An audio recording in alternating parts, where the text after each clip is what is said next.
سلام آقای هاشمی، وقتت بخیر. آقای هاشمی، من واقعا از شما و برنامه‌هاتون ممنونم.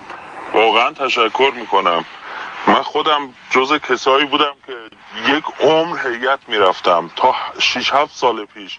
یعنی شبانه روزم هیئت بود، ایام فاطمیه، نمیدونم محرم، شبای قدر، خودمون جز پای ثابت و هیئت امنای هیئت بودیم. چه عزاداریایی، چه نمیدونم خرجایی، چه هزینه هایی، تا اینکه یک روز من جلو در هیئت بودم، اینا این طاق نصرت که زده بودن، این عکس امام علی، نمیدونم امام حسین، اینا رو زده بودن، اسم فرزندانشون رو نوشته بودن.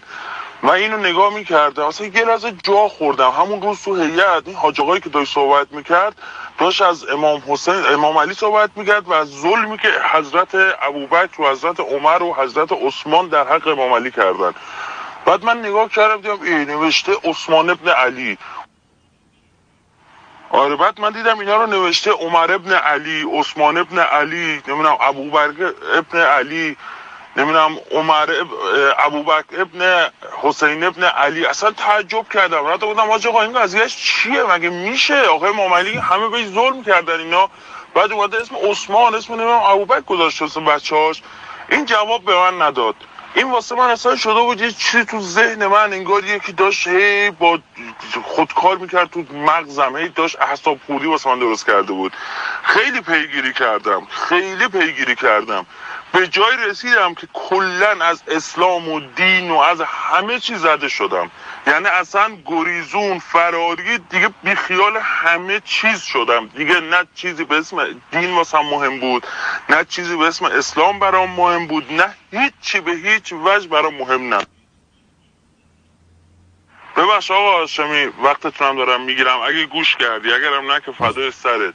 ولی تا جایی که رسید، من خیلی اتفاقی تو یوتیوب این برنامه‌های شما رو دیدم، هیچ وقت پخش زنده ندیدم. بارها میگفتن این شبکه‌های وهابی رو نگاه نکنید، شبکه کلمه رو گوش نکنید، نمیدونم انحرافن، کفرن، نگاه کردنش گناهه. یه بار همینجوری 10 بار دیده بودم، رد میکردم، اصلا نگاه نمیکردم، چون حاج آقا میگفت گوش نکنید دیگه. یعنی تقلید کورکورانه، یعنی این. یک بار دیدم ببینم چی میگه. اولین کلیپی که از شما دیدم اون کلیپی بود که شما با اون مسیحیه که ادعا میکرد شبکه داره، اون نمیدونم میخواد با شما مناظره کنه، از طرف مسیحی شده بود، از مسلمانی رفته بود سمت مسیحیت. اولین کلیپی که دیدم اون بود. بعد کلیپ های دیگه دیدم نه، اصلا تمام سوالایی که تو ذهن منه اینجا هست. بعدم فهمیدم بابا اصلا این دینی که اونا میگن اشتباه، اون دینی که من دنبالشم اینه. یعنی اینه اون دین درستی که دارن. آقا هاشمی دست درد نکنه اگه گوش کردی، اگرم نه که فدای سرت. من خدا شاهده، یعنی شبانه روز برای دعا میکنم.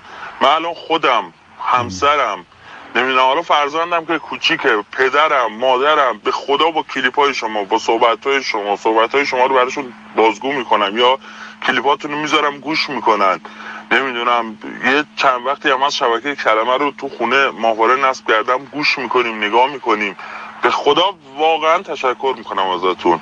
یعنی واسه من اون مهدی که میگن حضرت رسول گفته، حضرت رسول صلی الله علیه و آله و سلم گفته که مهدیانی میان، اون مهدی واسه ما شما بودی. به خدا قسم شما بودی. از خدا میخوام که همیشه سلامتی بهتون بده، توفیق بده و یه همت مضاعفی بده که بتونید این راهو ادامه بدید. آرزوی سلامتی برای شما و تمام همکاراتون تو شبکه کلمه دارم.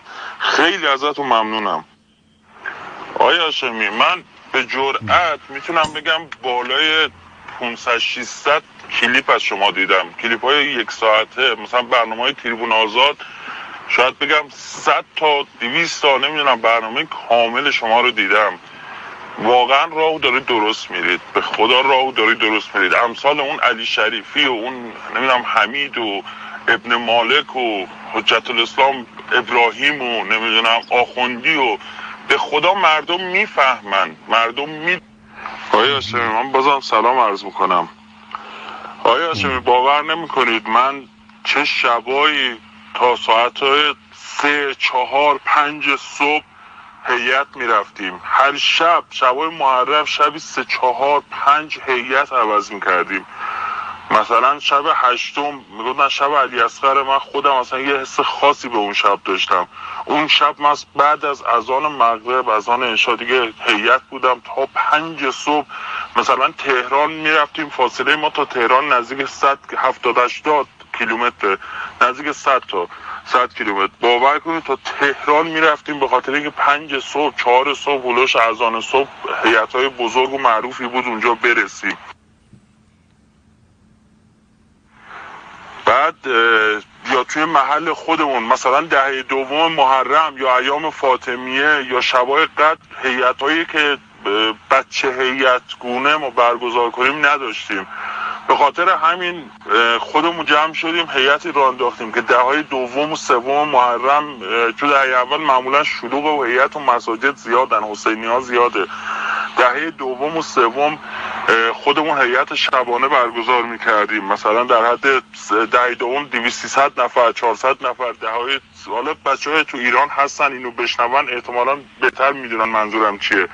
ماده های گران قیمت مثلا واسه مایی که بچه پولدار نبودیم شبی 1.5-2 میلیون جمع میکردیم، به یک مداح میدادیم برای اینکه اسم و رسم داشته باشه، هیئتمون شلوغ شه. خیلی پول بود، یعنی مثلا واسه ما خیلی بود. بعد ما هیئت‌هایی میرفتیم تو کرج تهران که شبی مثلا 10 میلیون میگفتن به مداحش پول میدن. آیا هاشمی من باور کنید شده شبای نشستم خونه گریه کردم. من فقط از عمر، حضرت عمر باید بگم، اون بزرگ مرد تاریخ باید بگم. یعنی فقط شنیده بودم که فقط باید بهش لعن کرد، لعنت هر کسی که به عمر لعن بفرسته. فقط میگفتن باید بهش لعن بفرستید. میگفتن شما اصلا اسمش میاد فوش بده، اصلا کاری نشته باش. ما هم که خاک به دهنمون که فقط فوش میدادیم. یعنی من چه شبایی بوده تو هیئت اصلا منظور ربطی نداشته، فقط بد و بیرا گفتم. ولی بعداً به جای رسیدم که اصلا به خدا قسم اگه ثبت اول قبول کنه فردا صبح اسم خودمو میکنم عمر، که بتونم دنیایی از این فوشی که به عمر میدن به من برسه، که بتونم جبران کنم اون فوشایی که اون روزگار خودم دادم، به حضرت ابوبکر دادم، به بزرگمردی آدم نجیبی انسان شریفی مثل عثمان دادم، حضرت عثمان دادم. آیا حسین ببخشید حالم خراب شد. به خدا اینا رو که دارم میگم، به خدای سبحان قسم میخورم، به جان یه دونه بچم قسم میخورم. میدونم که گناه نباید قسم بخورم، ولی دارم که برای اینکه باور کنید عین حقیقت رو دارم بهتون میگم. من اصلا دیگه زده شدم، از همه چی زده شدم، ولی به لطف خدا، یعنی لطف خدا بود، توفیقی بود که خدا به من داد که من با شما، با برنامه شما، من شخص شما برنامه شما رو دنبال کردم. حالا آقای ترشابی، آقای کیانی، اونا رو هم نگاه کردم، ولی شخص شما، صحبت‌های شما، ادله‌ای که شما آوردید باعث شد که من به اینجا. خب متشکرم برادر عزیز، به شما تبریک میگم. پیامی بود که این دوست هدایت یافته برای ما از طریق فضای مجازی ارسال کرده بود. به شما تبریک میگم برادر عزیز، به همسرتون، به خانواده‌تون، به پدر و مادرتون که فرزندی مثل شما رو تربیت کرده. یادتون باشه این مسیر در واقع مبارزه با خرافات همون مسیری بود که اصحاب کهف طی کردن. انهم فتیه آمنوا بربهم و زدناهم هدی. دیگه قیامت هم این اعتقاد داشت. فرعون مگر فکر میکردید فرعون چیزی جز این میگفت؟ فرعون میگفت ذرونی اقتل موسی ولیدع ربه، اجازه بدید من موسی رو بکشم. این موسی داره انی اخاف ان یبدل علیکم دینکم ان یظهر فی الارض الفساد. من میترسم که موسی دین شما رو داره برباد میده، شما رو وهابی میکنه به زعم آخوندهای خودمون. مگر فکر کردید ابو جهل و ابو لهب چی میگفتن؟ همینو میگفتن. یعنی شما منتظر هستید که مثلا انسانی که کافر میشن دو تا شاخ در بیاره، یا مثلا شکل بوزینه بشه؟ مثلا ابو جهل ابو لهب شکل بوزینه داشتن، کافر که شد شاخ در نه، فرقی نمیکنه.